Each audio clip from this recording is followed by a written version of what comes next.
The show contains adult content. This is it. This is the season 4 finale of Sounds Like Crows. Stick around after the show. We'll let you know what's going on during our season break. I really want to say thank you to everyone that supports us on Patreon. We have been able to do so much because of y'all, and I genuinely appreciate each and every one of you. You know, we still talk pretty much on a weekly basis how crazy the reaction to this show has been, and really how far it's come with your help. So thank you very much to everyone. Thank you to everyone that listens. Special thanks to Aaron Blackston, Ariel Weiss, Greg Gray, Jared, and Suzanne Hagen. Thank you so much, y'all. With all that out of the way, welcome back to the Weird West. We open on the cold, cracked, dead face of a 50-year-old balding man, or at least he was 50 when he died. He has wispy black hair around his ears, greasily coming down to his neck. His lips are split in multiple places, and you can see his dead, rotting teeth below his sunken gray eyes. He's missing his nose, it having been torn off, and the only piece of clothing in any state of repair is a brown leather vest that's hung over his other clothes. The shirt is ratty and torn, not even covering his elbows, and his pants are more sack than anything else. You can see bits and pieces of his graying flesh through his torn shirt, and in his right hand he holds a revolver, hammer cocked, finger on the trigger, pointed at the roof. His hand trembles as he speaks. Are you real? Harper glances just face to face across the boys and then back at this man. As real as I've ever been. We were just about to leave. Why can't it talk? Shit, like I don't know. Trying not to say anything stupid, alright? Keep my mouth shut. Why are you down here? You better start answering my questions or I'll take a shot with this revolver. And there's a lot more nasty things down here than me. I find that hard to believe. You're one to talk. That's a fair point. Oh, he's got your number. We're just trying to go up. We're here to kill Tabitha Raines. He smiles. If you're not lying, my name's Ruben. The name's Ellis. He extends his left hand, holding his right one still to the sky with the revolver. Yeah, Ellis walks forward a little bit and shakes his hand. I'd like to come with you. You what? Why? 'Cause I'm tired of almost being eaten by everything that's down here. Abel just stares for a moment and then almost seems to just throw up his hands. Like, it's a small gesture, but it's one of great. We got Mayhew, we got this fucker, Boot. Sure, whatever the fuck. Can I make a spirit roll to see if he's lying? Yeah, definitely. And I'm going to make a persuasion roll over here in secret. I got a 6. He seems truthful. How about we get you topside and whatever you do after that's up to you? Sounds good to me. How long you been down here? He thinks about it for a while. A few months. I'm not sure. Why didn't you just leave? He motions around almost in the same motion as Abel did. Where would I go? Anywhere but here. I mean, there's a cave entrance down there. And no boat to take me out. No way to get back up topside. You know, you don't have to swim in your state. You don't gotta breathe. I'm not sure how you got in here, but I don't think I could survive whatever's waiting out there. Well, that's not a problem anymore if you want to just take off, but if you want to come with us, sure, I don't care. He kind of looks at you, kind of taken aback that you'd say that, and looks towards the entrance and looks back towards you. You mean it's dead? Like I said, we're here to kill Tabitha Raines. Nothing's gonna get in our way. He seems pretty distrustful of you guys, kind of looks between you with squinted eyes, doesn't lower his revolver. How are you planning to get topside? I'm gonna go open the door, and then we're gonna climb up.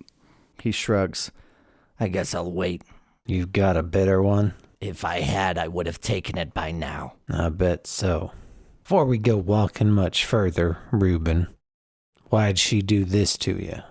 I tried to quit. She didn't like it very much. Sent me sailing 40 feet down to the bottom. And he gestures to his neck, which you can now see is crooked almost. It goes up and then there's a sharp angle in it. Then it goes back up. His vertebrae in his neck are not set quite right. And then I woke up. Wait a minute. You worked with her directly? Sure, as much as any of us did. What kind of shit is she doing up there? It'd be hard to explain to someone that's doesn't dabble in the new sciences, but nothing good. Lots of... He motions towards the entrance. Mostly she just tries to create, I guess. Anything we should be worried about up there, or was that thing outside the worst she's got? Plenty. It's just the things she can't directly control she throws down here. Abel kind of slowly taps the barrel of the Winchester against the guy's temple. She's still gonna go down when I put a bullet in her head, right? She's not dead like me, if that's what you're asking. Perfect. Although I think you might have a hard time getting to her directly. Not worried about that, friend. I mean, they don't know we're here. What's your escape plan? Slow down. Why is it going to be hard to get to her? She's got a lot of things directly controlled by her. Things that are protecting her. She handpicks the best experiments for herself. No, she doesn't even know we're here. So theoretically, she'll be unguarded, right? I don't know. With what we've heard about her, I don't think she's ever going to be unguarded. I don't think I've ever seen her without an experiment next to her. Well, damn. What are the chances that, we can convince some of those people topside to help us get to her? Come on, Harper, we took down a fucking hanging judge and you're worried about some witch and one of her pets? No, I'm worried about killing a bunch of people on my way to a single woman. How many people can she possibly have in those tunnels? Who the hell knows? The scientists like myself won't put up that much of a fight. You really just have to worry about the experiments. Where'd you get the gun? Found it down here, while I've been hiding from these things. Speaking of which... He looks behind his shoulder and looks around. Whatever plan you have, we should probably act on it fast. Once we get into there, I'll tell you whatever you need to know. Yeah, alright, I'll go up. Can you climb? He shrugs. It's not like the fall will kill me, I don't think. Suppose you're right. Yeah, Ellis just kind of takes off back up the wall towards the doors. What do you think, Way? Of him? Him and his... I'm guessing he's got a friend with him? Oh, yeah. I haven't seen the likes of him before, but I imagine that's good news, don't you think? I know, he doesn't seem that threatening to me. Listen, anything with a rat is attached is gonna have some element of chaos involved. I would be surprised if he went along with it, but if I were in his position, I would have taken over and shot that gun already, bringing down whatever hell's down here on you boys. But if he hasn't done that, maybe he wants to leave too. That's a good point. Can't do much chaos when you're stuck on a rock. Alright, let's see if we can get this damn door open. You go through the double wooden barn doors that are sort of stopping whatever is down here from breaching deeper into the facility.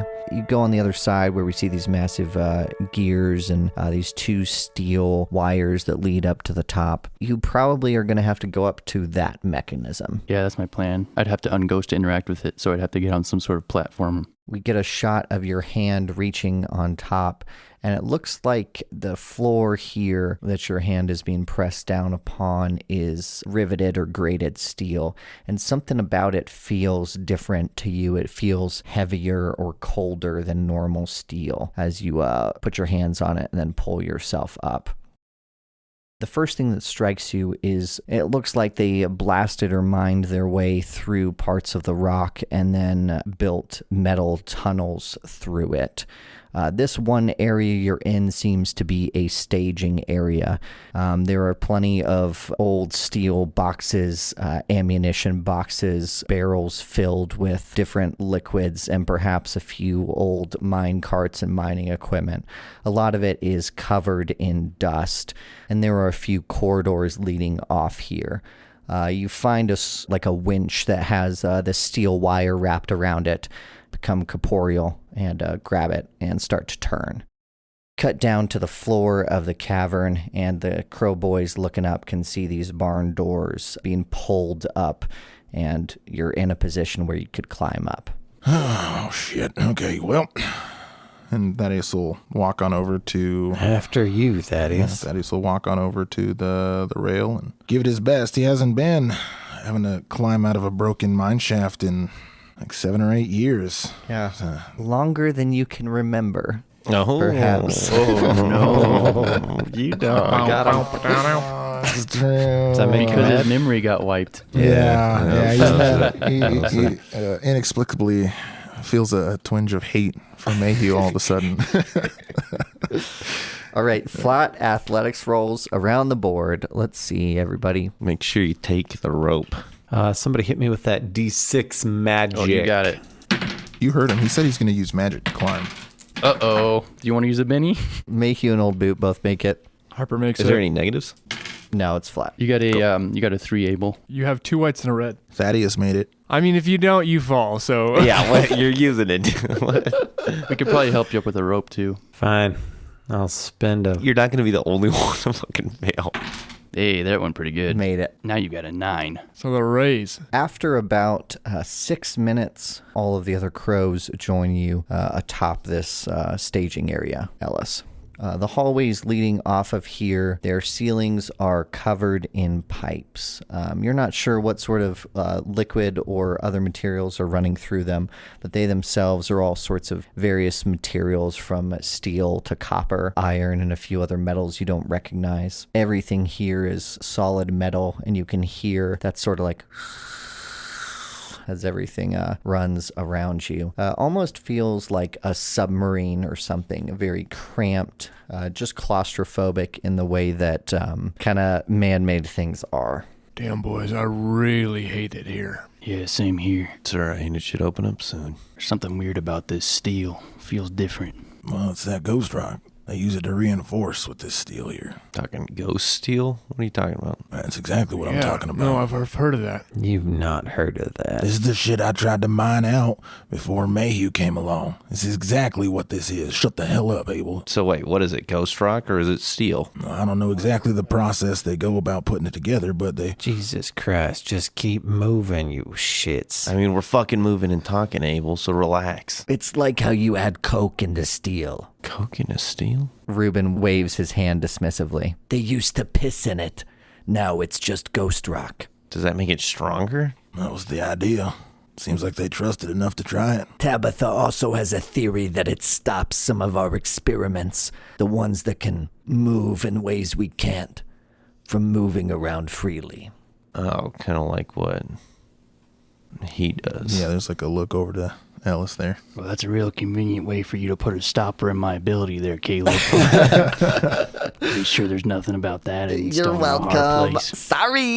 Sorry. Abel's right. Let's just get moving. Hey, Reuben, do you know where Tabitha's gonna be? What assurances do I have you lot are just gonna kill me as soon as you have her? Why would we do that? Listen, if you don't trust us, you can just leave. I don't give a shit. All I want you to do is look me in the eyes and tell me you're not gonna put me in the ground for real. All right. And Thaddeus will go ahead and grab him by the only good fabric he's got on his vest and pull him real nice and close. Listen real good, Reuben. Me, my brothers, and that old boot. Hey, dude. No intention of killing you once we get Rains. We didn't know you were there. We don't care. I can't speak for that man, and he'll point over to Mayhew. But at least with the 6 of us, you're safe. Now tell us what we want to know. He nods, Follow me. and he'll start walking ahead. He leads you down a cramped corridor, and now that you're closer to these pipes, you can see, in addition to the pipes, there's also this track in the ceiling in the dead center of it, like you'd find in an old butcher's shop, where they'd move carcasses from the wagons to where they needed them to go. You know, you sort of have wheels up there with ball bearings and then a hook leading from it so you could push things across the track. And as you come to your first intersection, you can see those are along every single ceiling in here. And he starts to lead you through. Mayhew turns off the lantern as you walk, and Old Boot stows it on his belt, clanking noisily, but barely over the sound of the moving liquid and the popping and changing of pressure, the machinery running somewhere above you, and the occasional strike of lightning as the storm rages outside. To a couple of cowboys, it's strange. I don't think you experience many places like this. Reminds you of Thomas Crane's complex underneath his mansion. It just feels wrong to be trapped like this as Reuben leads you through. For everybody else, they can tell Abel is just getting a little jumpier and jumpier as they push through here. I mean, they're in a line, and he's a big guy, but he's never afraid of shoving people, but especially through here. Like, if there's a moment of hesitation from the person in front of him, it's a boot or an elbow or something in the back to just keep them moving. I need a stealth roll from the most stealthy and least stealthy among you. I have a D8. You're definitely the most. I have a D6. I got a D4. So it's you and me then, I think. I got a 5. Well, it's a 7. With that, you are able to notice and hide yourselves before it sees you. As you're heading through these cramped corridors, a figure emerges around a corner ahead of you. This whole thing is lit by electrical ghost-powered lights, but they're very dim and they sort of go in waves where it will be really bright and then start to fade, and then really bright and start to fade, almost like you're in an area with alarm lights or something. Again, very reminiscent of a submarine, I think. And you see a figure come out, and before you even recognize what it is, you just press yourselves into little doorways or maybe even a room on the side and motion to your brothers to do the same. And everyone quickly hides themselves. There's a figure taller than the corridors you're walking through. It's hunched over, its head well below its shoulders, and it seems like it's been doing that long enough that it's sort of stuck in that position. It's got an elongated neck, a foot long, that's so small, so tiny compared to the rest of its body. It's got a angular head, bald, and I think with the light in here, its skin seems grayish blue but almost translucent. Like you can see the spider web of veins that runs underneath its skin. It's muscular, especially around its arms, which hang almost to the ground, and its legs are like that backwards sort of, you know what I'm talking about, satyr-ness, down to 3 clawed feet. Everybody make a guts roll. You add grit, but you're going to take off -4 because of the fear level of this area. I'm looking at a +1. 15. I'm going to spend a white bunny right quick. So it's a flat D6 for me. Yeah, you got a 5. I got a 6. Mayhew makes it. Old Boot definitely makes it. Hell yeah, Boot. Boot's not scared. Well, none of you panic or freak out, and it's only a flash as this thing walks by. You see it in profile, and then it's gone. But into its head, there are these small metal needles stabbed through its skull into whatever lies beneath that. And out of it, wires wrapped in a black cloth. 100 wires brought together and then tied into bands, flowing out behind him and like draping down. And then after a few moments, we see a man follow. Thaddeus, I haven't thought about what sort of the uniform for these scientists that are down here looks like. Do you have any thoughts? Yeah, they're probably full jumpsuits.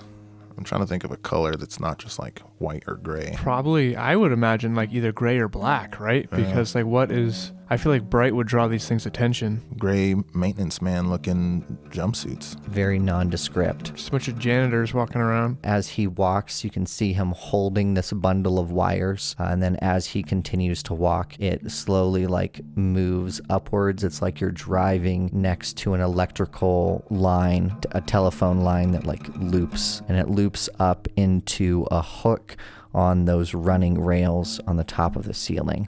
And then following a few more feet behind that is like another man as the wires follow this creature. Is that one of the specimen, Reuben? A small one at that. They get bigger? Like all of God's creatures, they come in sizes large and small. Abel gives him a sideways look and shifts his grip from the rifle, which he slings, and then pulls up the shotgun into his hands. Can we get around it, please? Well, what's the deal with the wires? It's got to be what they use to control them, right? Reuben nods. It'd be hard to explain the technical aspects of it to lay people like yourselves. You keep saying that, but you won't even give it an effort. If we cut those things, are we gonna have a problem? His eyes shoot up. It'll cut the connection between the scientist, or Tabitha, and it. But it'll cut the connection between the scientist and it. Yeah, so we just gotta make sure we're not near it when that happens, right? Well, the last one could just appear wherever the hell it wanted. I think the most important question to ask here is, how do you kill it? Do we have to, or can we just keep going, boys? We're gonna run into another one, Abel, so just calm the fuck down and let's get some answers. He kind of nods. We could take a minute and... He motions towards one of the rooms. What kind of room is this where no one would come in here for a while, guys? I think it's like an operating room. It's just like one of many operating rooms. Yeah. Yeah, so he motions inside, and if y'all follow, he slowly closes the door behind you. It's got a wheel latch on it, so he moves this wheel a couple full rotations. It's a small one, twice the size of a normal doorknob, pressurizes it shut. You look around this room, and it's an operating room that's been used recently. There's sort of blood and shit on the table, a nearby steel table with a pan on it with lots of used tools.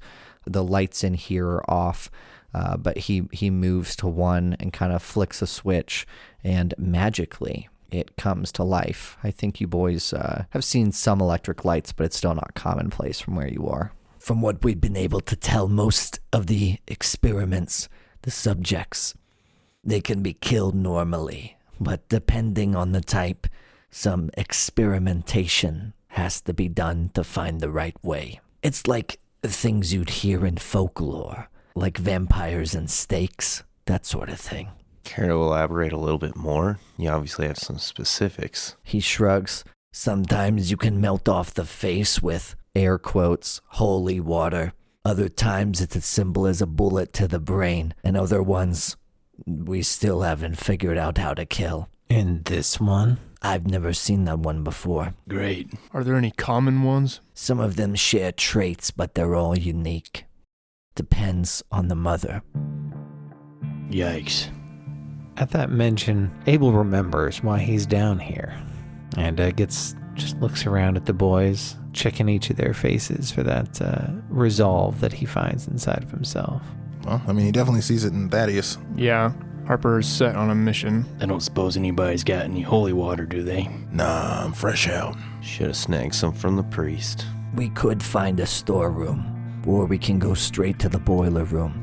What's gonna be in the boiler room? Oh, sorry, Tabitha. Most likely. What's going to be in the storeroom? We got holy water in there? He moves past Ellis's slight smirk to Holy water, silver bullets, the works. Well, that sounds like a damn good plan to me, boys. Yeah, I want to be prepared for whatever the hell we're going to be fighting here. Well, how far is it?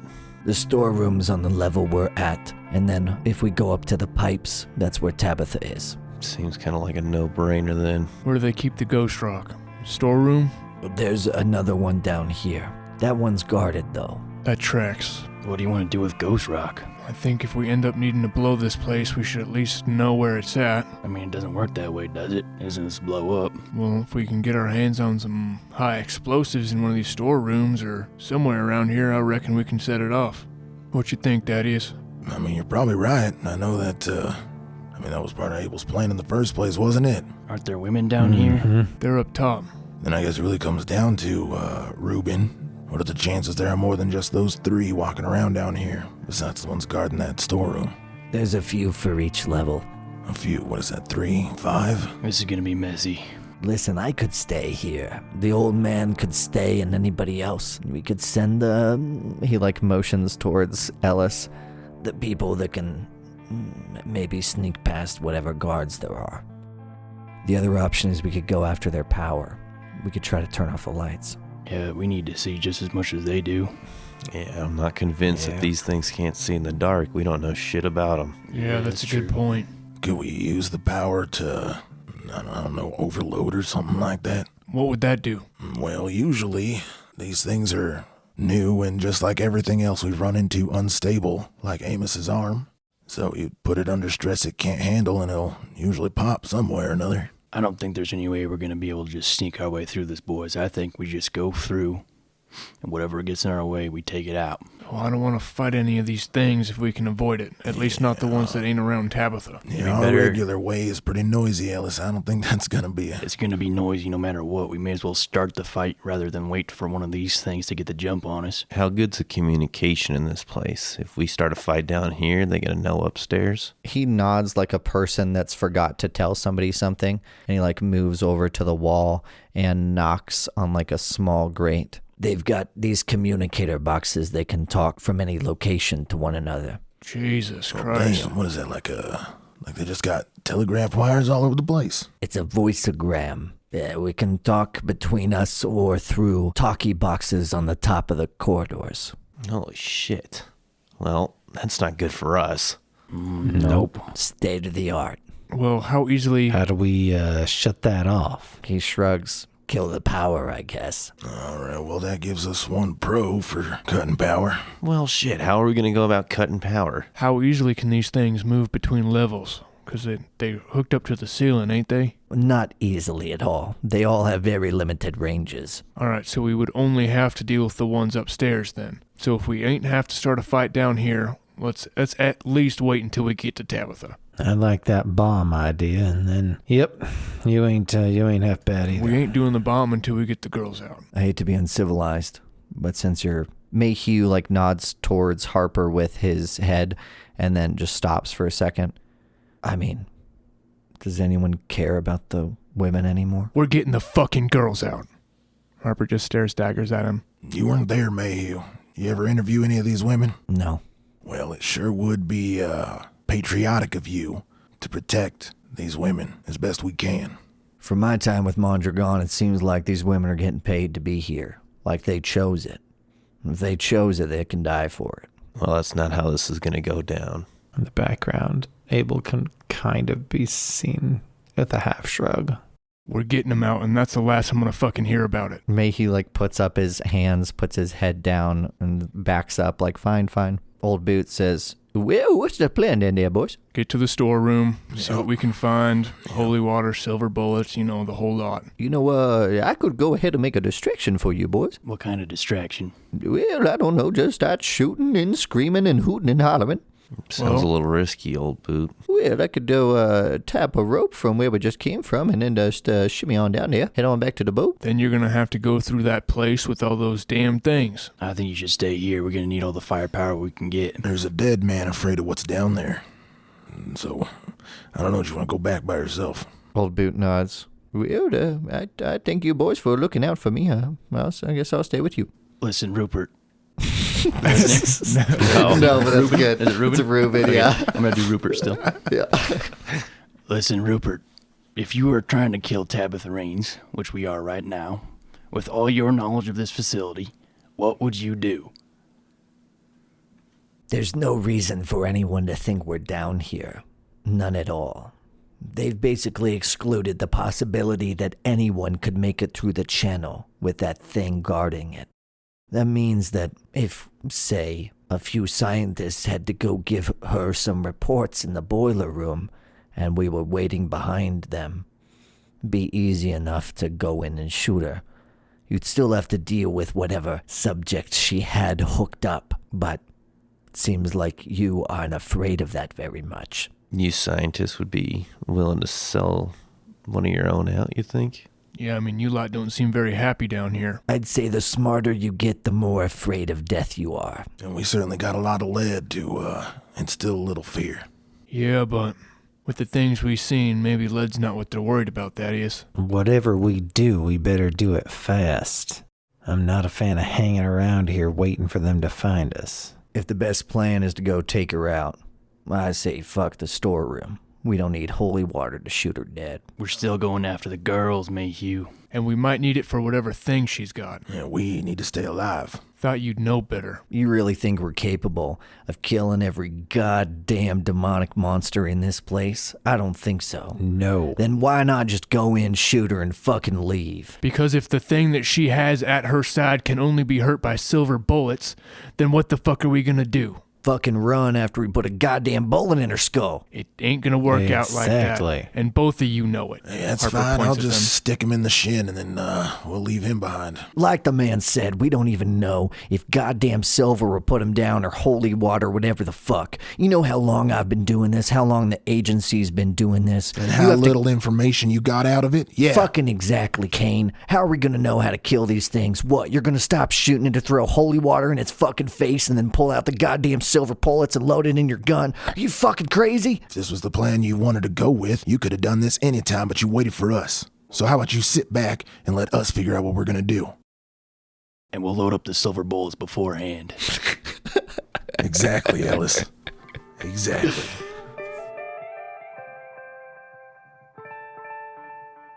Okay, you know what we need, guys. Well, now that I know that Camerons are the best and worst, that means I don't have to roll, and I'm okay with that. How are you a more stealthy person than me?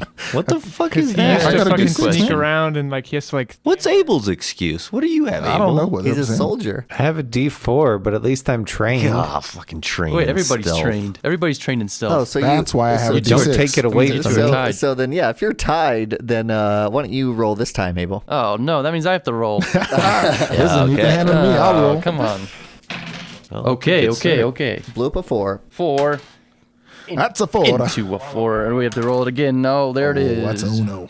So that's a raise from Abel. And I got a 7. You got all those red bennies, Harper. Do you want to both get raises and add a D6 to this? What would I get for getting a raise, Caleb? You better sweeten this pot if you're asking for a Benny. What do Hey, you what if we want? throw What do you spades want? in there somewhere? Ooh. Yeah. What do you want? What do you want, dude? Oh, shit. I meant to talk to you Anything, about that. literally anything What do I you want? can say. Just I, name, you know what? name No, I'm going to need this for soaking later. I don't like what you're doing. Whatever you're doing is bad for me. Okay, so cool. why All don't right. you go over there and mind your business, Caleb? You do see one more creature between you and the storeroom. You know, there's still that sound of through the whole place, and even like a little low rumbling, like a distant screaming in the distance, echoing through these pipes. I think just whoever's in the lead is going to have to make a guts roll. Let's just get that out of the way. Who's in the lead? Well, I'm the stealthiest. I feel like I'm probably... Let's roll it. A raise would mean you don't have to make this guts roll, Cameron. Yeah, but I didn't know that. That's a 5, you fuck.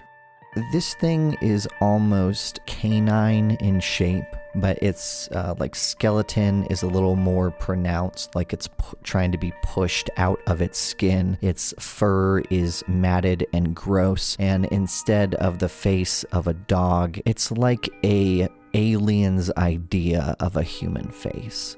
Instead of a nose, it's just sort of a bump out of the front. Instead of a chin, it's just sort of like a sharp shape. Instead of ears, just these drooping, flopping things off the side of its hairy head. But what's most disconcerting about it, I think, is how it's walking. It's walking, you know, next to one of these new scientists, but it's like it's a person. It's just like on these canine feet, it's just striding forward casually with its front clawed paws just swinging by its sides, its head casually rotating around. And again, it has those wires needled into its skull, into whatever mush lies below that, and leading off behind it. We cut to the inside of the storeroom as the wheel goes, and then wheels. What do you think about that? That was good. Why did the first door do that then? The second one was better. What the fuck? You just do door sounds Door now. on the, it's a fucked it different up door on already. the storeroom. You have to go back and put that in then if you're gonna do that shit. It's swing. Now we don't get a description. Now fucking just play. You're in the storeroom. You fucked it up.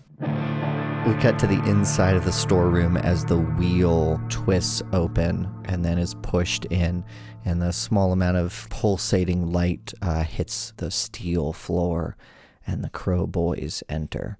After you enter, Mayhew closes the door behind you, and Old Boot finds the light switch, for lack of a better word. There are racks and metal shelving units in this like 10 by 10 room, sort of up to the ceiling. There are things hanging off the walls, various arms and equipment.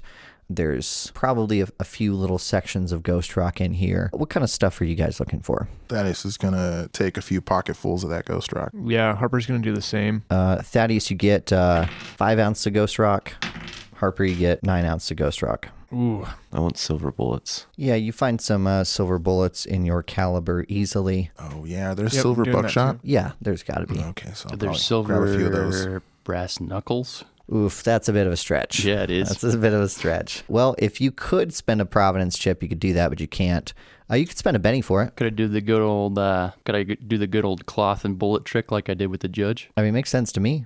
I think if you ever roll a critical failure on a fighting roll, I'm going to make those fail. But other than that, sounds good. Your hand's gonna blow up. I can live with that. Is there holy water? Definitely. What's it look like? This is sort of not like sterile, but it's a very scientific environment, very engineer driven. So I think they're almost, it's just like a piece of metal it's like a metal water bottle, basically. Or like a canteen, perhaps. The fuck is holy water anyways? The priest topside bless it. Can I drink it? He shrugs. All right, well, I'm going to down a bottle. Yeah, it tastes like water. Shit's just water. Some guy just prays over it. All right, well, I'll stick with the bullets. I'm gonna take some of that too, Lucky. I mean, when has this shit ever made sense? And he reaches up and grabs a bottle. Old Boot takes a swig and then his face turns sour like he's drinking lemon juice and then like spits it out hurriedly and kind of like licks his lips before pulling out a flask of whiskey and downing it to a grin. Oh, wait, hey, wait. You got any more of that? He like clutches it at himself. Well, you know that, Thaddeus. If you wanted whiskey, you could have gotten it yourself from that bad boat. Oh, are you going to be Come like on. that? There was a whole thing with Harper. Abel steps past him, touches the container of holy water, and then hands a cup of it to Thaddeus and goes, "Here, now you can have some holy and legal water." No one else laughs. Yeah, the room is silent. Yeah. No, he thinks it's hilarious. Yeah, you sure got me, didn't you, Abel? Come on, Boot.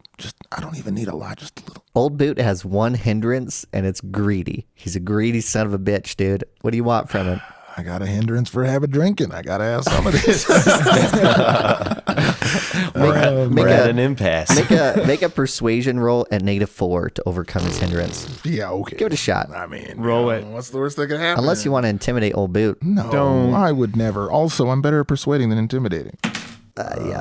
So You failed. He's gonna strangle old Boot for that that's whiskey. a -1. Old Boot says, well, there's not enough to go around, Thaddeus. Find your own. And he turns around and then takes another, like, greedy sip and then shoves it in his jacket. Oh, what the hell? You And don't need to be drinking right now, anyways, Thaddeus. If Old Boot dies, I quit. Same. Yep. if there was ever a time to drink, Ellis, it's right now. And he'll take a sip of the holy water and spit it at the back of Abel's head. Ellis he's got some holy water in the canteens and some cloth. He's got the silver bullets like on his knuckles. He's wrapped the cloth around and he's pouring the holy water onto the cloth. Are there any like natural explosives in here, as in like fucking grenades or rocket launchers? Dynamite. Yeah. Dynamite. They blasted these tunnels out, right? Because like, what is this a storage room for? Literally just holy bullets and water? If it's got holy water, silver bullets, if it's just an anti-monster room, then yeah, I think it would have some sticks of dynamite. Oh, shit, jackpot. And then Ellis holds up a bag of pills. Oh, dude. And we all scarf them down. Bill's here. All right, let's go with 1d10 sticks of dynamite. There's 7 sticks of dynamite. Fuck yeah. Primo. Throw that shit over to Thaddeus. Hey, all right. And I think they've got Mexican Army stamps on them. Courtesy of Mondragon. We should be thankful. All right, guys, anything else? I've got silver bullets in my pocket. Yeah, shitload, right? Silver bullets. We got a shitload of them. Yep. Are there any like harpoon guns? Jesus. What about flamethrowers? Is there any flamethrower down here? Actually, there might be a Here's my flamethrower. Here's my logic. All right. Yep. Some of these beasts they don't know how to kill, but they probably have a way to restrain them. So either like a big net gun or a harpoon gun. I saw on the internet the other day, back in like the Oh, no. Where is this they going? had this net gun for catching thieves that like It looks like a little like satchel. Hold on. Hear him out. Listen, I'm with you, Isaac. I like it. And then it It's just shoots a funny. big net over somebody. All I'm saying is, I know I'm laughing, but 100% they have a way to restrain some of these monsters down here. Maybe they don't. If not, that's fine. But I'd like a harpoon or a net or something. Give him a net gun, Caleb. Just give him a Give net the man gun, a net dude. gun. Give him a Like net gun. I've seen some YouTube okay. videos. Net guns are totally like PVC I saw a pipe YouTube and some video. air compressor. Too. You have a net gun. Can I spend one of my only two bennies and get a flamethrower? Yes. Oh, Yes. How much? man. How much? Yeah. There are stats for it. The last stats for a time you flamethrower? spent- Yeah, Definitely. yeah, It's an for infernal sure. device, dude. The last time you spent a Benny to look cool, it's an you fucking infernal almost device. Yeah. died. Yeah. Of course it is. so I What, had what to- you're thinking a regular flamethrower? Like in Vietnam. Hold on. No, hang on. Though infernal devices, the way they work is like someone can make it and give it to somebody. You just use shooting on it. Oh, okay, cool. Yeah. Yeah, You don't gotta that's what use I want. your- Okay, Unless you yeah, snake eyes. okay, Then yeah, it's you're fucking good. bad. Can't believe I asked for a net gun and you get a flamethrower. well, that was your fault. I spent my Oh, benny. yeah, I could check Suede, huh? I didn't even think about it. Oh, Just use man. Suede flamethrower stats. That was an easy convince. He was just like, yeah, absolutely. There's definitely a flamethrower. Yeah, that's fine. Plus, he bargained to Benny for it. He's got one soak roll. Well, a core flamethrower does 3d6 in a cone template, which seems correct. What's your strength, Lucky? D4. I think I'm going to need an argument from you guys because they're a heavy weapon, Yep. which means they have a minimum strength of D8. Okay, so we've explained that this is all new tech stuff. Right. And there's no way that these scrawny scientists down here are doing a D8 strength, right? That's fair. They've modified it. Here's They've what I think. modified Ghost it. steel is lighter. This is a than ghost steel, flamethrower. It only does 2d6. Let's do no, it. fuck that. Yeah, I'm fuck not doing a that. 2d6. Or how about this? Lucky pulls it off the shelf and it's way too heavy, so it falls on him. But Abel, who has a D8 in strength, No, trades no. There's no way I'm not the one holding the flamethrower. Here's what I think. I think core flamethrower is D8 strength, but it doesn't have a thing where it's going to explode when you roll a 1. So I think if it explodes when you roll a 1, I think its minimum strength can be reduced. And also we're going to reduce its shots from 10 to 4 until you have to replace the canister. Okay, how many canisters? 2. Okay, so I got what? 12 shots. 12 shots. And they're AoE shots. And am I ever going to be able to find a way of reloading this? Yeah, you could get a mad scientist. You could go talk to the trapper and he could whip you some up. Jesus $90. Christ. Lucky for the rest of the campaign, he's going to have a $90. fucking flamethrower now. Okay, Okay, all right. yeah, let's describe this flamethrower because this is going to be my it is. new character. I am flamethrower. I think that's a picture of one right there. Ooh, I think. Let me see. Your hands are already on fire, dude. It's meant to be. Yeah, I know. I got to go with this fire aesthetic. That's real thing. good. So it's like Steampunk. It's steampunk with some different lights and stuff on there. I imagine a steampunk ectopack or whatever those things are called from With Ghostbusters. some ghost rock and, Sure. and a hopper in the back. Big backpack with a lot of cords and hoses running from the back to the front. In the official art, which Alex pulled up that I quite like, it's got like an Edison bulb or those kind of cylinder-shaped bulbs like stuck into the side of it. That's maybe there's 2 of those, and they're filled with 2 different types of liquids that are run from the back into those, which then mix and expel outwards. And it's always hissing a little bit. And then the back of it does like an air compressor, like. So Lucky's already putting this thing on as soon as he finds it. Hey, pretty neat net gun, Abel, but look what I found. Oh man, we just took this from silly to ridiculous very quickly. Can I get it? Fine, Lucky. You wander around with a bomb strapped on your back. Don't come crying to me when you're burnt up like fucking toast. Lucky puts on his aviators. No. Yeah. Okay, Alex, you said you wanted to spend a Benny. What do you want? Night vision goggles for everybody. Oh. For Everybody gets them. Yeah, and we turn off the lights. That's a very selfless thing Yeah. to What do do you with think? your Benny. Wait, you're actually considering this shit? Are we turning this into a fucking Spy Kids? Spy Kids with a flamethrower. We're fucking Sam Fisher's boys. I don't think so. Yeah, that's like I don't think 7. so. I mean, I was just joking. Well, yeah. Okay, well then no. Yeah. However, I think it breaks. I think it breaks their canon. Like otherwise, why wouldn't they all just be wearing Do them? they have like a gun down here that shoots out wooden stakes? Ooh, that's an idea. I don't think so. Like a crossbow? Yeah, like a cross. No.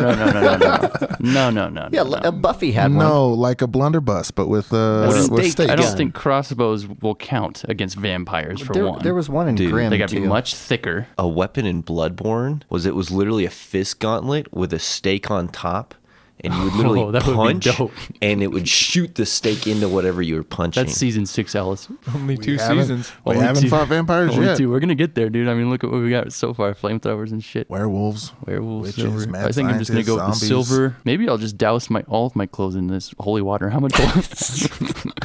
We just got to the corner I'm and gonna- Ellis. Just fucking drenched. So I was already wet from fucking the rain and the ocean. He starts we pouring it dried on his up. face, and it starts to hiss, and he, oh fuck, and his fucking his face. No, it doesn't hurt me. Part of the reason why they've kept the priests in the mission, besides Tabitha's religious tendencies, is just that they're constantly producing this stuff. So there's probably gallons. You could definitely pour it over yourself if you Yeah, want. I think Ellis would. I think Ellis would pour that holy water all over himself. What an And nothing idiot. happens? You're not I like... don't see why it would. I'm not a demon or anything. As you do that, we see Weichuge leaning against the wall, picking his teeth. Baby, that smells like shit. I always smell like shit. No, this is a new kind. Maybe to you. Smells fine to me. Now you know what I'm going through every fucking day.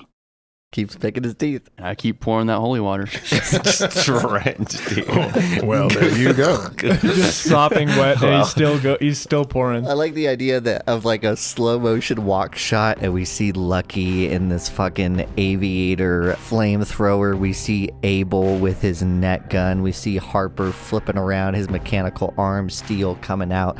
Thaddeus flipping ink covered cards, and then fucking just wet Ellis. Just sopping wet. What, dude? Hey, Roger. How they, you said that you said they control these things with these wires? That's right, yeah. So if I were to maybe take one of these guys out, would I be able to do that? You mean control it? Yeah. No, it's a very extensive operation pioneered by Tabitha. There's only a few of them that have the required alterations. What, the scientists? Aren't they just holding on to those cables? No, those people are just stopping it from getting it tangled up. The controllers, they have the same thing on their side. Like on their head. He nods. Ain't that what they were doing to those girls? Yeah. Shit. No, I bet Tabitha knows how to do that stuff too, right? He just said that she invented it. Well, I mean, she's got a bunch of needles in her head. Can't we just find the controllers and pop them? Then they just go crazy, right? Yeah, you can That works for us. do Not that. if they're after us. We could just cut the cords right now if we wanted that. He nods. Listen, guys, we better get a move on before all this holy water dries up. I don't think you're any risk of that. I got a couple of more canisters here just in case. How do we get upstairs anyways? There's just a set of stairs. We're not far. I can take us. There gonna be any guards? Not posted on the staircase. It's just the Mexicans guarding it up top. Again, it's pretty insane that anyone would be here. Well, about that, we might have killed some of their men just a couple days ago. And Mayhew here, he's their lead navigator. He shrugs. If they didn't have any guards posted at the lift shaft, I don't know why they would have them posted at the stairs. Unless they're worried about the Mexicans coming down, but as high as tensions are, I don't think either side wants a fight. That's good for us then. Well, let's get moving. We got a long way to go. All right, y'all. Let's do it one more time. This Back time to it's me. your turn. So we're going to need 2 rolls. This first one is going to be to get you to the level that Tabitha's on, and then after that, after a little bit of narration, we'll get to her with a second roll. Wow, I was really expecting you guys just to terribly fail these stealth rolls. Well, That That was was a 13. 13. I got a 6. He leads you up a set of metal stairs. Ellis, everyone feels claustrophobic, but I think to you, it feels kind of hot in here. Not exactly a sensation you feel on your skin very often. Even with the holy water on you, just something strikes you wrong about the metal that you're standing on. Great. As you get closer to the stairway, it seems like you're closer to one side of the cliff, and you can almost feel and hear the vibrations of one of those massive water wheels turning on the side, helping to generate power for this huge place. The second level that Ruben leads you to is larger. The hallways here are like 10 feet wide, and they're pretty tall as well, like 12 or 13 feet tall. The difference between the level below you and this level is that the pipes have extended to the walls as well. You can barely see any inch of free steel on the ceiling or the walls that isn't covered by these multicolored pipes. There are stripes of sort of neon-colored paint that run through the place that perhaps help the new scientists not get turned around in here. And now that you're looking for them, you can see those talkie boxes on the walls and that were present on the first level as well. Again, in the roof is that same set of tracks, those same running tracks as there were below. But these seem a little bit larger and more heavy duty than the ones down below. You are used to the ritual and routine of sneaking through here by now. You fall together in the way that I think only siblings can, where you communicate without talking, sort of pulling yourselves once again into another room as another group of new scientists comes by. But this time, there is no creature. There are two new scientists walking, one of them with the same style of net gun that you hold in your hands, Abel. And as they walk forward, they seem to be holding these like iron chains that are attached to something that runs behind them. As they break out into the hallway, you can see what they're pulling. A large metal box, 6 feet by 6 feet by 6 feet, entirely enclosed. It looks like it's been bolted shut. Something on the inside is letting out a low rumbling growl as these two figures push it, and then two other scientists behind it push it on these tracks. And after a few moments, all four of them, along with the box, walk past, and the growling fades to a low hum and then to nothing. Ruben gets out from the wall, points ahead. We're very close. Be careful, boys. These tunnels are getting awfully big. Let's get one more stealth roll. This time it's Abel and Harper. Perhaps the last stealth roll. That is a D4. I got a 4. We got 2 3s over here, Abel. I'm going to spend a red penny to add a D6. Beautiful. Makes it a 6. You walk through these creepy, dark hallways, and now that you're on this level, you can hear some muttering, and in the distance, even some screaming. It's not a lot of different people. It's just like a high-pitched scream diluted by how large this place is and how many hallways it echoes through. Just somewhere in the distance, someone in pain. All the lights here are darker as they pulsate than the floor below you, and it feels older too for some reason. You can hear the squeaking of rats, even though you can't see them, somewhere in this place. And the smell is a bit worse too. It's a mixture of chemicals you would no doubt not recognize and the stench of death. As you get closer to where Ruben's taking you, that scream somewhere in the distance is joined in disharmony by the sound of a deep organ playing. An old forgotten tune that some of you may recognize, echoing through the hallways in some low minor note. The doorway to the place that Ruben takes you in is punctuated by the pipes from the hallway taking a right angle turn inwards, like through the wall into the next room.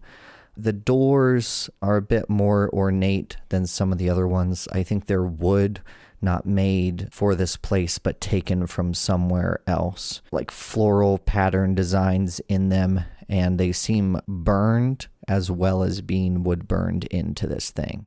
There is no wheel to this door, just a couple of ornate lever doorknobs.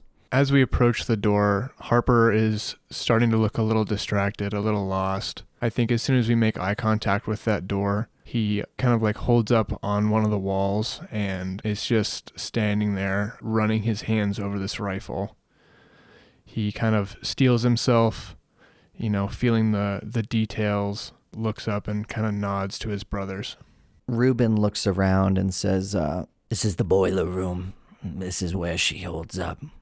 What's our escape plan from this place? It's all depending on how this goes down, I imagine.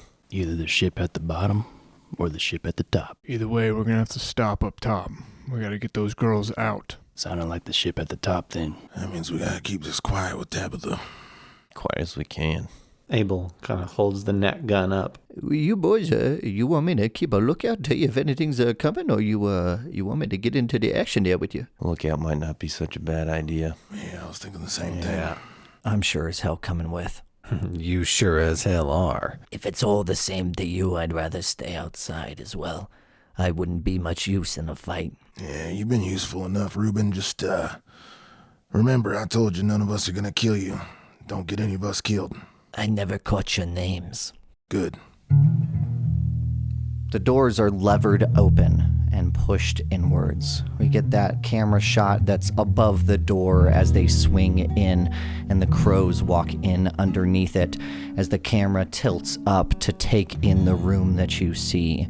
An octagonal room, large, maybe 60 by 60 feet wide. Dominating the center of the room are these 4 large boilers that look a bit like large silos that you would ferment beer in. Every inch of the walls and floor and roof are covered in a cobweb of pipes that all seem to converge in this room. In addition to those large 4 boilers, many other of different configurations, shapes, and sizes are on the walls and ceilings and on the floor. The floor, instead of having something traditional, is covered in a grate, so you can see through to those pipes a few feet below them. The humidity in here hits you immediately.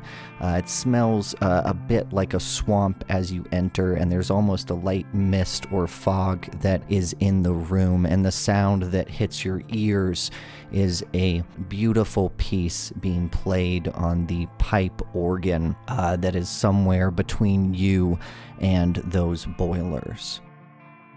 A small creature about 3 feet tall with sticky black skin and no hair, wearing a jumpsuit not unlike the mad scientists that you've seen previously, sits at the organ, deftly moving its elongated fingers along the ivory. Wires run from it up to the ceiling, which you now see is not a ceiling at all, but another level, a second level with a grated floor. You can see another 4-legged creature walking on that grate above you, and it's being supported by 8 large ghost steel pillars that are holding it up.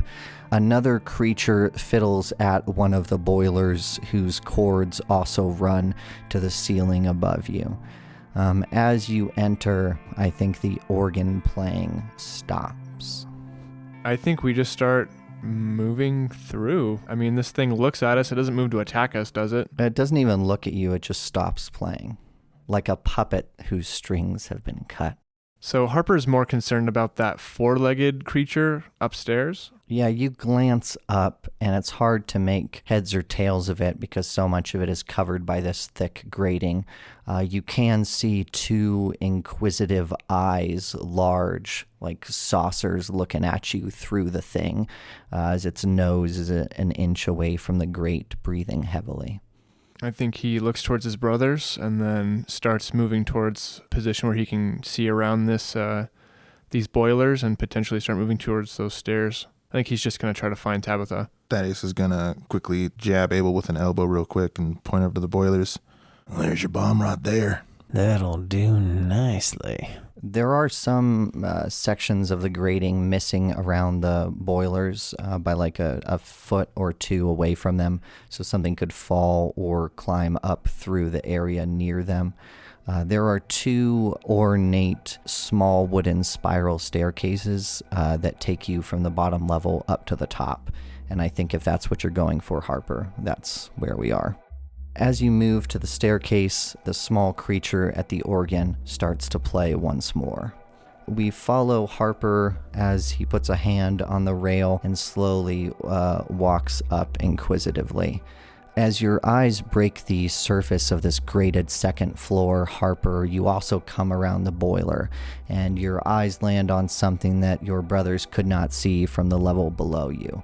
Supported by one of those 8 pillars is a section of floor that is fully steel and fully carpeted. On it are a few bookcases filled with various tomes and academic works. And as you glance to the left of that study area, you can see these shelving units that are open on both sides, filled with jars. And inside them, it's like walking past something like a jar filled with formaldehyde. And there's no other way to describe them but mutated fetuses at various levels of development, preserved inside of these jars.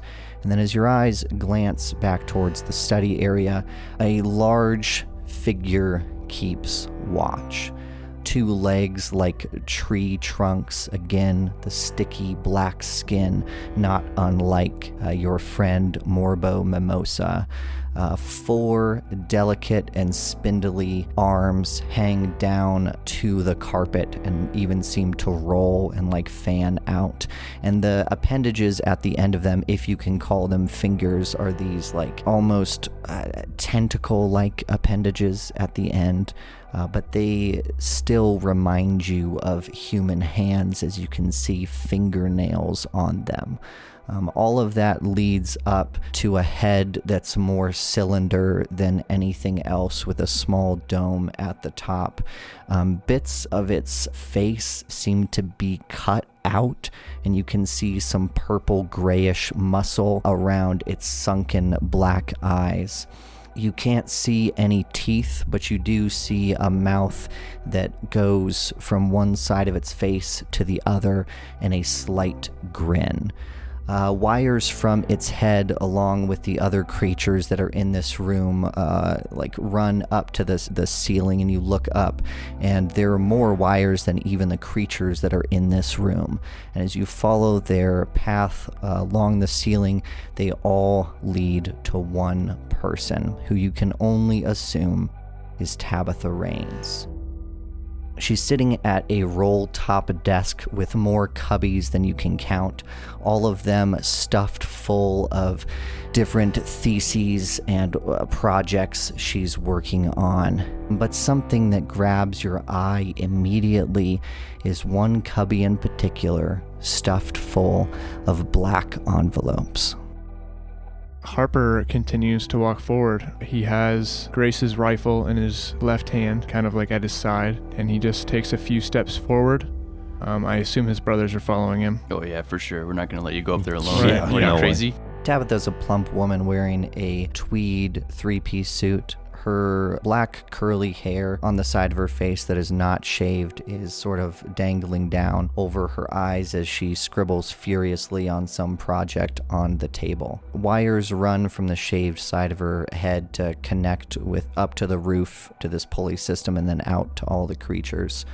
But the tall stick of a creature in front of you opens its mouth as you approach.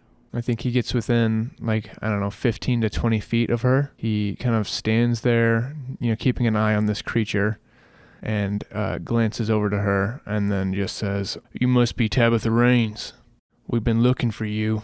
There aren't many people that could find me here, and even fewer that could find a way in without me knowing about it, the tall, spindly creature says with a smile of black teeth. Harper kind of looks up at this thing and glances back down and continues to talk to the human being. "Yeah, well, we did.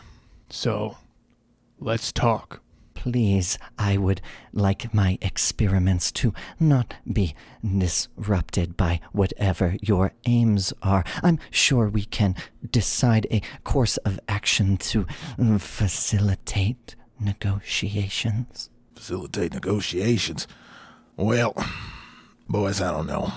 See, Tabitha, we were sent here by one Thomas Crane.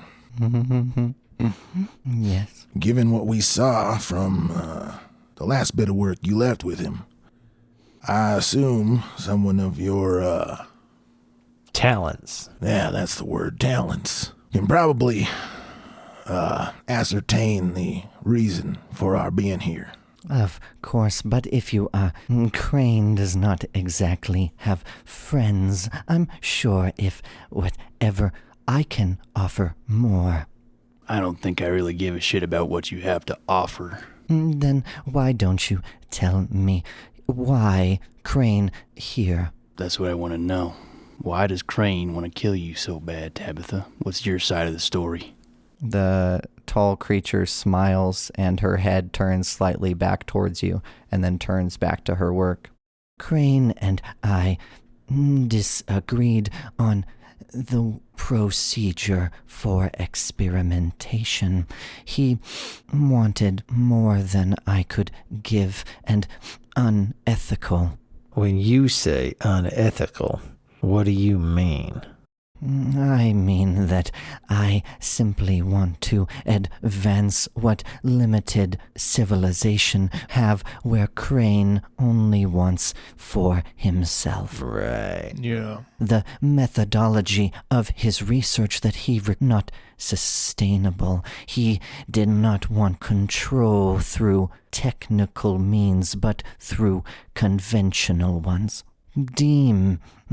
The thing twists its head like trying to find a better word. Subjects cannot be bargained with. Things from the hunting grounds do not care about what we have to offer them. In the end, they all betray. Thomas does not see it this way. He thinks they can be bargained. He thinks And is that... people... Abel cuts her off. Is that what this is? And he just kind of gestures with the rifle up towards the tall, spindly creature. A hunting ground. No. And the thing, like, its smile turns into like a grimace before it corrects itself. No, it is close to a mayfly. It is of this place. Some of theirs for sure, but mostly ours. Well, how do you make it then? Through experimentation, through magic. So you are using their magic to make these things? There is magic that they do not control, that they do not create. If you do not care about Crane's methods, if you don't care that he will certainly let these things run rampant should his experimentations progress, then I see no way to negotiate unless that is not your aim. No, this is news to us. We didn't know anything about his experimentation. He wanted me to... dangerous. I left. Many have come before, and all have failed at my death. So humor me as Abel kind of, the gun waves around in the air as he searches for the word. Uneducated cowpoke.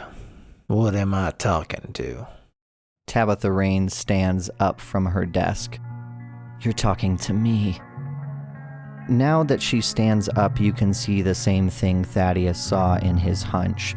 She has the outline of a ornate cross acupunctured into her face, these metal needles pierced in through her skin, and a wire is attached to every single one of them, maybe 80 pins in total. She brushes the hair out of one side of her face and just sits there with a vacant smile. Does she make any move to stop him if he just calmly walks towards her? Not in a threatening manner, like he's walking forward to shake her hand. I think the large creature would sort of step in front. He pauses and kind of leans to the side to peer past it at her. I'm sure you can understand this has been a long journey to get here. I understand, yes. I know it would be hard to persuade you to not kill me, but I must try. The humanity is at stake, after all. It might not be so hard.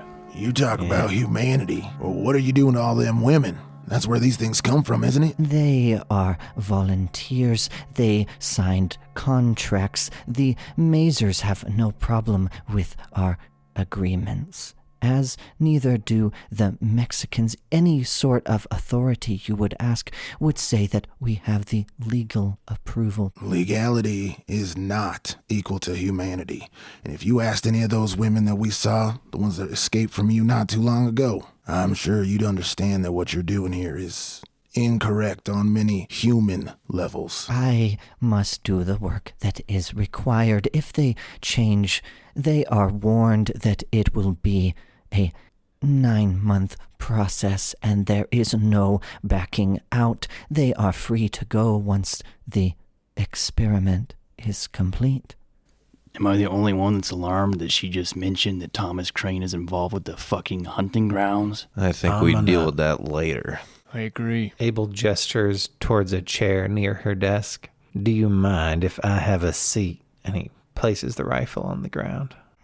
Please do. He eyes the creature above him as he walks past it. Yeah, and I think a few more have come to the top level, and they're all just standing there vacantly, a dozen feet away from you or so. He pulls up the chair, probably just a couple feet away from her, facing her, and plops himself heavily down. As you sit down, you notice the same clump of black envelopes in her desk as Harper. Now, you may not have much reason for wanting to know, but I figure you may as well have the full of it. I'm only here for one reason. Thomas Crane has 2 things of mine that I care very much about, as I'm sure you understand. I do. I am empathetic. He pulls the bandana down off his face to hang around his neck. Thomas Crane is not a man who is easily dissuaded when he decides, as you said, to manipulate someone through conventional means. She and the creature next to her both nod in unison. There's a beat while he just stares at her. We share something in that. I imagine we share much. If Crane is holding what you have at stake, experience has taught me perhaps its fate has been decided. That's not an option, Harper says as he kind of takes a few steps to get a better view of her. We need what he's taken. We gonna get it back. Yeah, she's saying that he's already killed him. Maybe. It depends, but yes, I think that if he's holding something from you, then I would not plan on getting it back. What stops him from not giving it once the deed is done? And she, puts a finger gun to her head. Abel's head droops low. Abel, I think you gotta be the one to make the call on this. But hear me out. If what she's saying is true, if Crane really is involved with the hunting ground, he needs to be stopped. That is a major threat. I'll tell you more about it later, but I learned I don't give a shit, Ellis. Not right now. What do you mean, not right now? This is important. He looks up. Some hunter is important right now. No. She's saying they're dead already. Abel, the hunting ground's where Way comes from. The hunting ground is where I went after I died. She just said that he's trying to use it somehow. There's a lot more here than we know. I thought it was set in stone that we were taking care of Crane one way or the other already. I thought so too. I don't know what this changes. Maybe she can help us. That's what I'm wondering, I guess. Now, I don't know. He kicks back in the chair. Now, the only other question I have for you, Tabitha, is you claim that you're not making these things with any help from any Manitows? No sort of dark magic from the hunting ground? No, none at all. I'm going to roll spirit to see if she's lying. I got a 5. It's hard to tell, but like she seems truthful, and she doesn't really seem like a person who could lie easily. If she's not using any sort of hunting ground magic, and like I said, I'll get into this more later, but she's not really our enemy. The question for you is, do you really trust Crane not to kill your kids? That's the only reason why we would kill Tabitha here today, in my opinion. Harper kind of glances over at Ellis and kind of slightly raises an eyebrow. The only reason. Look around you, Ellis. This isn't exactly a paradise. Listen, Lucky, there's a bigger picture here. The bigger picture is there are so many. Crane Hellstrom, many others, the same work, but not taken care of. So many careless fools. The work must be done, and the work is right here. You're going to negotiate with this? She doesn't see life as what we would consider life. This is merely something she can experiment on. You are wrong. I want life more than anything else. What's your goal, Tabitha? It seems you have asked a lot of questions. I would like to just ask one. If you are servants of Crane but have no need for him, then why kill me? If you are here lawful purposes, there many documents I have that legal proof is easily shown. Consent was given from all experimental subjects. Yes, but Crane, he's got a couple hostages. People. Our family. Our people. That is a problem. It is. So, let me make you a proposal. Well, wait, before you make any proposals to anybody, Abel. Harper takes a few more steps with his hands up towards the desk and gestures towards the envelopes. I've only seen this twice, and one was on my mama's killer. And he glances back towards Lucky. As you say that, Harper, Tabitha shifts and the envelopes become in clear view of the rest of the brothers. I know those envelopes. Lucky, with a shaky hand, reaches into his sky blue vest and pulls out a very similar envelope. I ain't never seen an envelope like that anywhere other than here. She motions towards them, kind of standing there absently. Abel reaches up to the desk, keeps his eyes on her while he reaches to make sure he's not about to piss her off, and just takes the envelope and opens it. What is it, Abel? All three of them are already open, Abel, and as you pull them out, we get this shot of Abel's face, his eyes scanning down the page, across the familiar handwriting down to the signature at the bottom of the page, until he violently pulls out the next envelope and pulls out the letter inside, the same handwriting, the same signature of a man that spent his whole life lying, the signature of a career politician, the signature of the man that ordered your mama's death, Thomas fucking Crane.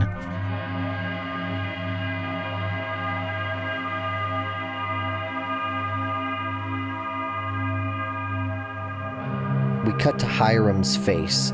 We can see that same facial hair that he had in the bar, kissing Mal, who is now following him closely behind into a darkened and loud chamber. Camera pulls around behind them as Hiram comes to a stop, and we look into a den of the vices of high society.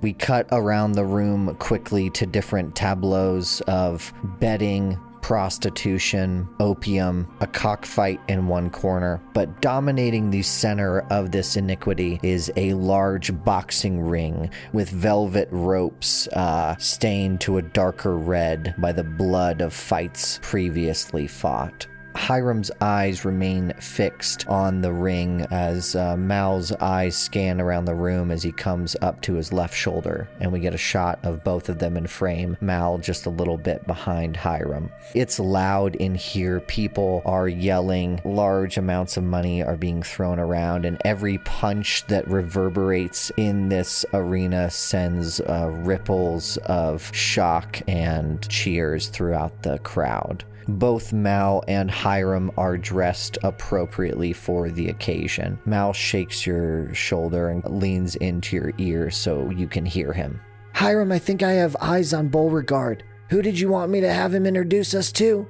Hiram nudges Mal back, leans in, while nodding his head towards a figure in the boxing ring, and he says, "He's that real pissed off looking one in the ring over there, see him?" Mal's eyes look up, squinting at the ring that's raised like a stage, and his eyes get wider and wider as we cut to the scene that Hiram and Mal are witnessing.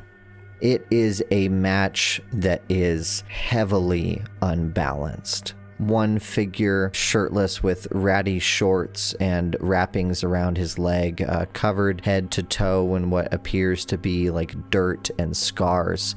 This scrawny looking guy, about 5'6", can't be more than 120, soaking wet, and he's trying to dodge away from the torrent of fists that find their way upon him.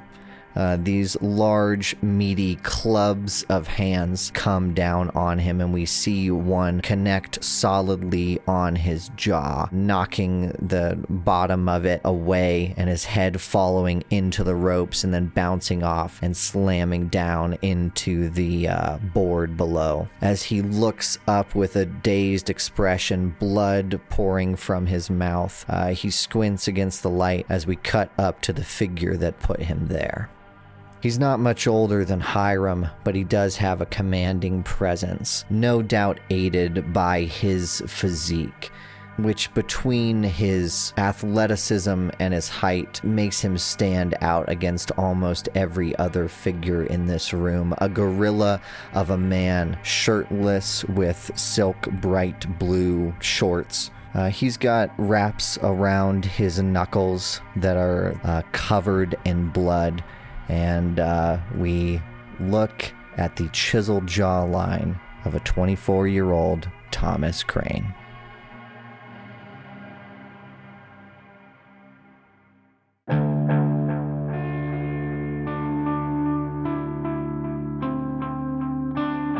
That's it, folks. That's the season. I hope you enjoyed it. I know this season was a bit short and this episode was a bit long, but sometimes the story beats happen and you just gotta roll with it. We will be producing a bunch of content in our off season, which we're not quite sure how long the off season will be yet.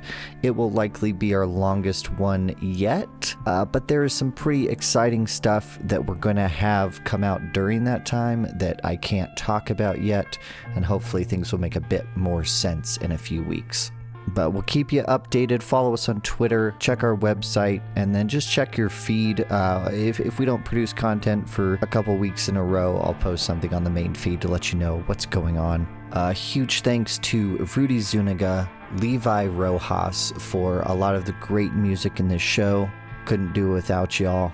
Thank you so much to all of my players, Cameron Reed, Cameron Day, Alex Horrell, Marshall Sims, my brother Isaac Sunstead. Thanks, y'all. Couldn't have done it without you. Love ya.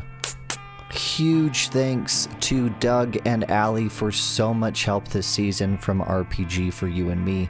I know I've plugged their show before, but it's lovely and you should check it out if you haven't already. They just wrapped their first season in their duet actual play podcast, which is as highly produced as our show is. Allie does a great job. Without Hiram and Meadow being portrayed by them, I'm not sure what'd be going on right now. So I appreciate you guys. Thank you so much, friends. Check out their show, y'all, at rpgforyouandme.com. I guess that's it. Kind of just want to sit here and talk forever. Thanks again for listening. You can find me on Twitter at Marshall Caleb, Cameron Reed at CJReed211, Alex Horrell at Alex Horrell, Marshall Sims at Mr. Malicious1, Isaac at Able to Crow, and our show at Sounds of Crows. All right, for real, that's all. Won't see you next Monday. Bye-bye.